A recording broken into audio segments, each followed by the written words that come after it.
जय हिंद साथियों, लीगल मजिस्ट्रिक में आपका फिर से स्वागत है। आज मैं फिर से आईपीसी का जो चैप्टर सेकंड है उसके बारे में बात करने जा रहा हूं, जिसके अंतर्गत बहुत सारे शब्दों की परिभाषा दी हुई है। चैप्टर नंबर सेकंड, जिसके अंदर सेक्शन 6 से और 52A तक हैं। हम पिछले वीडियो के अंतर्गत सेक्शन 6 और 7 के बारे में बात कर चुके हैं। आज जो बात करने जा रहे हैं हम सेक्शन 8 के बारे में बात करने जा रहे हैं। सेक्शन 8 में जो शब्द लिखा हुआ है जेंडर शब्द, तो इसी शब्द को हम परिभाषित करेंगे। इसको हिंदी में हम लिंग बोलते हैं।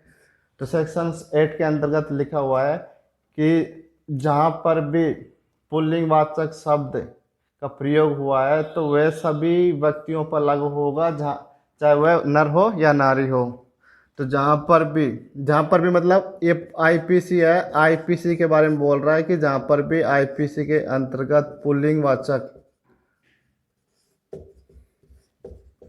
पुल्लिंगवाचक मतलब ही शब्द का प्रयोग हुआ है, तो यह क्या है कि हर व्यक्ति पर लागू है, चाहे ये क्या है, नर है या नारी है, मतलब मेल है या फीमेल है।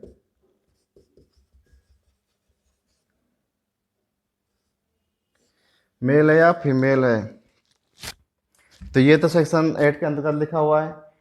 तो इस और समझाने के तौर पे मैं आपको बता देता हूँ कि ये पूरी आईपीसी में जहाँ पर भी ही शब्द का प्रयोग हुआ है तो उसके अंतर्गत हम यही समझेंगे कि वह नर भी हो सकता है, नारी भी हो सकती है। जैसे कि उदाहरण के तौर पे हम उदाहरण दे देते हैं। जैसे सेक्शन 378 है, तो इसके अंतर्गत लिखा हुआ है कि जो कोई किसी व्यक्ति किसी व्यक्ति, अब इसके अंतर्गत किसी व्यक्ति के जो कब्जे में संपत्ति बेईमानी हुई, इसके जो जो भी है, तो इसमें 5 शर्तें हैं। तो इन 5 शर्तों के अधीन रह के ये इंसान कोई भी कार्य करता है, तो ये लिखा है कि वह क्या करता है, चोरी करता है। तो यहाँ पर इसके लिए लिखा है कि वह वर्ड है जो कोई है, इसके लिए लिखा है कि वह चोरी करता है। तो यहाँ पे ही वर्ड का प्रयोग हुआ है, ही शब्द का प्रयोग हुआ है। तो ये ही शब्द के अंतर्गत जो कोई है, तो जो कोई में कोई भी आ सकता है, हो सकता है या मेल हो सकता है ये फीमेल हो। तो ये तो इसके जो सेक्शन 8 है, तो ये क्या है कि यहाँ पे अप्लाई हो जाएगा। अब कहाँ पे अप्लाई नहीं होगा, वहाँ पे अप्लाई नहीं होगा जहाँ पे पर्टिकुलर किसी के बारे में, किसी पुरुष के बारे में लिखा हो या पर्टिकुलर किसी स्त्री के बारे में लिखा हो। जैसे कि उदाहरण के तौर पे मैं बता देता हूँ। जैसे सेक्शन 375 है, तो इसमें क्या है, जो ऑफेंस जो बनता है, तो उस ऑफेंस को बनने के लिए जो शर्तें दे रखी हैं, 7 प्रकार की यहाँ पे शर्तें हैं। इन शर्तों के अधीन एक शब्द लिखा हुआ है, स्त्री शब्द का प्रयोग किया हुआ है, सी शब्द का प्रयोग किया हुआ है।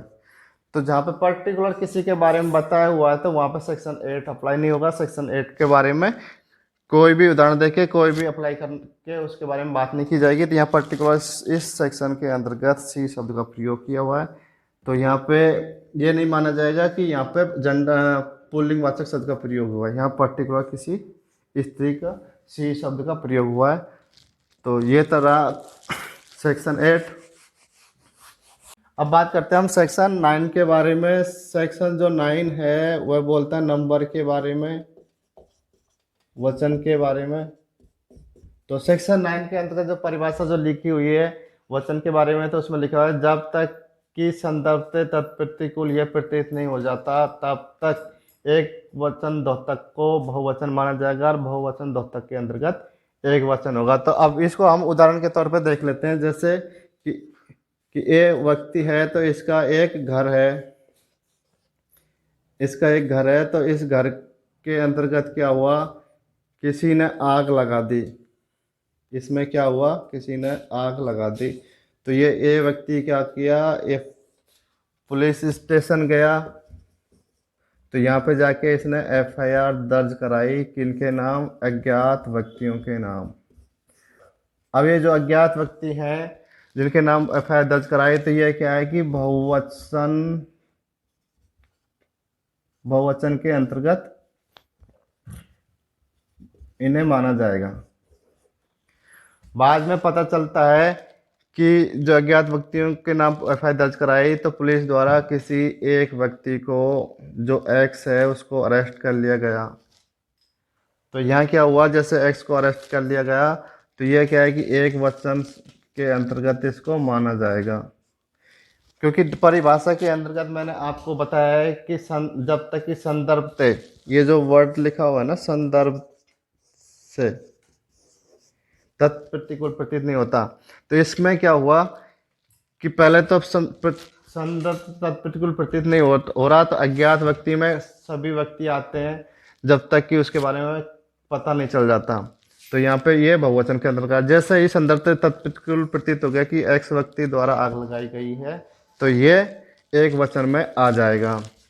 अब आगे चल के क्या होता है कि पुलिस रिमांड के बाद में एक्स ने क्या है कि वाई और जेड को, जो उसके दोस्त हैं जो उस अपराध में सम्मिलित थे, उनका नाम ले दिया।